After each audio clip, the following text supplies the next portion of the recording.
South ఇండియాలోని అతి తక్కువ ధరలకి రత్నాలనందించే ఏకైక సంస్థ 6JVR.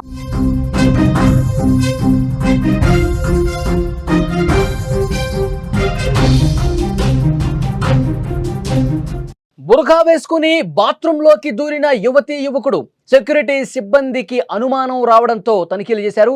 బురఖా తొలగించడంతో బండారం మొత్తం బయటపడింది. వారు బాత్రూంలోకి ఎందుకు వెళ్లారు అన్నదానికి సంబంధించి ప్రస్తుతం విచారణ జరుగుతోంది.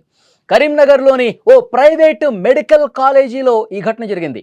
కరీంనగర్లోని ఒక ప్రైవేటు మెడికల్ కాలేజీ కట్టుదిట్టమైన సెక్యూరిటీ ఉంటుంది. ఐడి కార్డు లేకపోతే లోపలికి ఎవరిని అనుమతించరు. బయట వ్యక్తులు రావాలనుకుంటే లోపల నుంచి పర్మిషన్ వస్తేనే అది సాధ్యపడుతుంది. అలాంటి మెడికల్ కాలేజీలోకి ఇద్దరు వ్యక్తులు వచ్చారు. పైగా వారు బురఖా ధరించి వచ్చారు.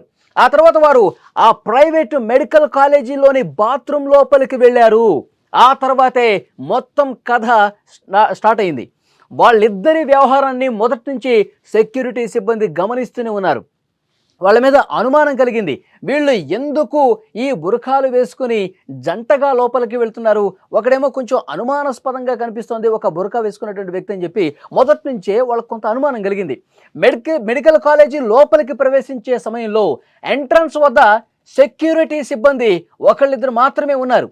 బురఖాలు ధరించడంతో సెక్యూరిటీ సిబ్బంది కూడా పెద్దగా పట్టించుకోలేదు. వాళ్ళిద్దరూ మెడికల్ కాలేజీ లోపలికి వెళ్ళి నేరుగా బాత్రూంలోకి వెళ్ళారు. సెక్యూరిటీ సిబ్బందికి వాళ్ళ వ్యవహారం మీద మరింత అనుమానం పెరిగింది. వాళ్ళు లోపలికి వస్తే ఏదైనా పని మీద బయటకు వస్తే, ఎవరైనా కలవటానికి వస్తే, ఏదైనా మీటింగ్ అయితే లోపలికి నేరుగా వెళ్ళి ఆ పని కానిచ్చుకుంటారు. కానీ ఇద్దరు కలిసి బాత్రూమ్ వైపు వెళ్ళటం ఏంటని చెప్పి ఆ అనుమానం మరింత బలపడింది. వాళ్ళిద్దరిని వెంటనే ప్రశ్నించడం జరిగింది. బురఖా తీయమని వాళ్ళకి ఆదేశించారు. బురఖా తొలగించగా అందులో ఒకరు మగ, మరొకరు ఆడగా తేలింది. విజువల్లో మీరు స్క్రీన్ మీద చూస్తూ ఉన్నారు. ఆ ఇద్దరు వ్యక్తులు బురఖా తొలగించిన తర్వాత అతని అసలు స్వరూపం బయటపడింది. వీళ్ళు ఎందుకు ఈ విధంగా బురఖాలో వచ్చారు, ఎందుకు ఈ మెడికల్ కాలేజీ లోపలికి వచ్చారు, లోపలికి వచ్చి రావడమే వాళ్ళు ఎందుకు బాత్రూమ్ లోపలికి వెళ్ళారు, దీని మీద ప్రస్తుతం విచారణ జరుగుతుంది. ఏదో దురుద్దేశంతోనే వాళ్ళు లోపలికి ఈ విధంగా ఎంటర్ అయ్యారని చెప్పి పోలీసులు ప్రస్తుతం అనుమానిస్తున్నారు. అన్ని విధాలుగా కూపీ లాగుతున్నటువంటి పరిస్థితి ఉంది. అసలు దేనికోసం వచ్చారు, ఈ ఘటనకు సంబంధించి పూర్తిగా సమాధానం రాబడతా ఉన్నారు పోలీసులు.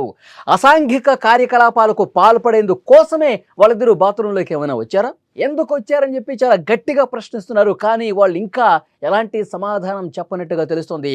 సెక్యూరిటీ సిబ్బందికి అనుమానం రావడంతో ఇది బయటకు వచ్చింది. వాళ్ళు అనుమానించకపోతే, వాళ్ళకు ఎలాంటి అనుమానం వాళ్ళ మీద వ్యక్తం చేయకపోతే వాళ్ళు డైరెక్ట్గా లోపలికి వెళ్ళిపోయి వాళ్ళు దేనికోసం వెళ్ళారో, లేదంటే అసాంఘిక కార్యకలాపాలా, లేకపోతే ఇంకా ఏదైనా ఒక కుట్ర కోణం ఏమైనా ఉందా, దీని గురించి కూడా లోతుగా విచారణ చేస్తూ ఉన్నారు పోలీసులు.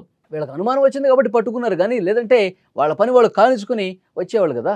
సో డెఫినెట్గా దీని మీద ఇన్వెస్టిగేట్ చేయాలని చెప్తా ఉన్నారు. కాలేజీకి సంబంధించినటువంటి అందులో ఉన్న సిబ్బంది కూడా చాలా తీవ్రంగా ఈ విషయాన్ని పరిగణిస్తున్నటువంటి పరిస్థితి ఉంది. వాళ్ళిద్దరి ప్రవర్తన అనుమానాస్పదంగా ఉంది కాబట్టే వాళ్ళను అనుసరించాం మేము. సెక్యూరిటీ సిబ్బంది ఇదే విషయం చెప్తున్నారు. మేము అంత లైట్గా ఏ ఒక్క వ్యక్తిని ఎంటర్ కానివ్వం, ఎవరిచ్చినా లోపలికి పంపించం. కానీ లోపలికి వచ్చే ప్రతి వ్యక్తి మీద మేము అనుమానంగానే చూస్తాం, అనుమానం వ్యక్తం చేస్తూ వాళ్ళ కదలికలను అబ్జర్వ్ చేస్తాం. వాళ్ళు నార్మల్గా ఉంటే ఓకే, లేదంటే డౌట్ఫుల్గా ఉంటే వాళ్ళని ఇదే విధంగా ప్రశ్నిస్తాం, వాళ్ళ బండారం బయట పెడతామని సెక్యూరిటీ సిబ్బంది చెప్తా ఉన్నారు. సీసీ కెమెరాలు పరిశీలిస్తే వాళ్ళిద్దరూ సంకేతాలు ఇచ్చుకుంటున్నారు. వాళ్ళిద్దరిని అందుకే అనుసరించాం అని సెక్యూరిటీ సిబ్బంది కూడా చాలా స్పష్టంగా చెప్తున్నటువంటి పరిస్థితి ఉంది. కానీ ఈ కేసుకు సంబంధించి స్థానిక పోలీసులు కూడా సీరియస్గా తీసుకున్నారు. ఈ వ్యవహారంపై సెక్యూరిటీ సిబ్బంది ఫిర్యాదు కూడా చేశారు పోలీసులకి. ఈ విచారణలో ఇంకా ఏ విషయాలు బయటకు వస్తాయనేది కూడా తెలియాల్సిన అవసరం ఉంది. ఈ మెడికల్ కాలేజీలో వందల మంది విద్యార్థులు చదువుకుంటూ ఉన్నారు. అదే సంఖ్యలో రోగులు కూడా ఇక్కడికి వస్తూ ఉంటారు. ఇది బోధనాసుపత్రి కావడంతో కరీంనగర్ జిల్లాలో సంచలనం రేపుతున్నటువంటి పరిస్థితి ఉంది.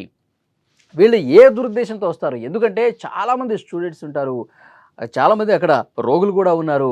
వాళ్ళకి ఏమన్నా హాని తలపెట్టే దాంట్లో భాగంగా ఏమన్నా కుట్రపూరితంగా వ్యవహరించిన పరిస్థితి ఉందా? ఇందులో చాలామంది అమ్మాయిలు కూడా ఉంటారు, చదువుకునే వాళ్ళు ఉంటారు.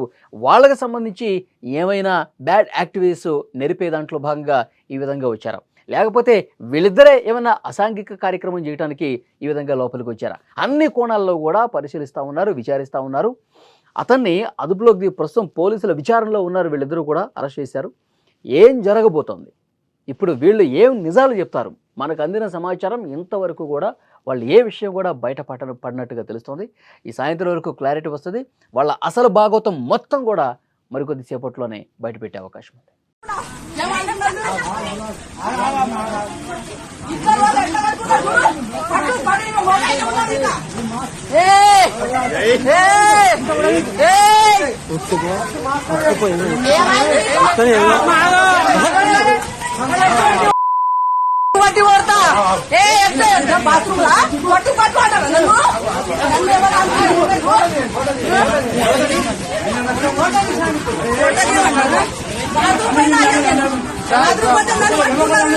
ఆడాయి పట్టుకున్నారు